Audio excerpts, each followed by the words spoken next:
But all right, many of us may know I'm back in the over-the-line tournament, but the club also features one of the best rugby programs in the country. It starts with a group of kids, the OMBAC Wallabies program, about introducing youngsters to the game.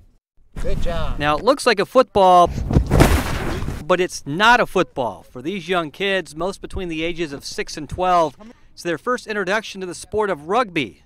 You still run and you still have fun. It was like football and soccer. It's a very physical sport. And first things first, these coaches need to get these kids to understand that rugby is a totally different sport than football. Nice. Football. A lot of the football kids come out and they're not used to actually getting their hands on the ball. They're playing positions where they're blocking, and we've got some big football kids that we like to get the ball and get them to run straight. And big thing is when they're tackled, play continues.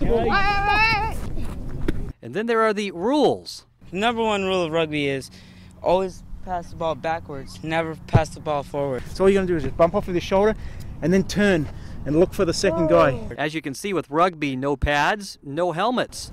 But there is tackling, but only for those that are 10 and older. Coming in as fast as you can, and you just try to hit the guy and knock him over. You're going to get penalized for that, and you're going to get hurt. Tackling is a big thing for the kids. The fun part about it is you get to fall down and hit the mud. And a lot of contact and to get hurt, and don't cry, be tough and stuff like that. I'm going to come in, I'm going to try to wrap around him, and I got my head on the back side of him. The kids also learn in rugby no touchdowns. You score a try. You have to put the ball down on the try. The kids pick the game up pretty quick.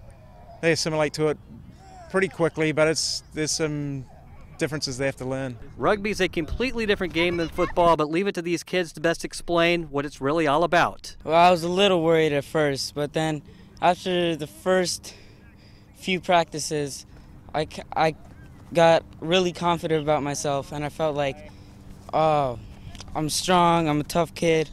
I could take down any kid that comes against me. It's not about winning or losing, it's just about having fun. About having fun. All right, if you know of an athlete or a team with a good story to tell, just contact us here, either Ben Higgins or me at 10 News Sports Extra. We'll do our best to get out and feature their athletic talents right here on Channel 10.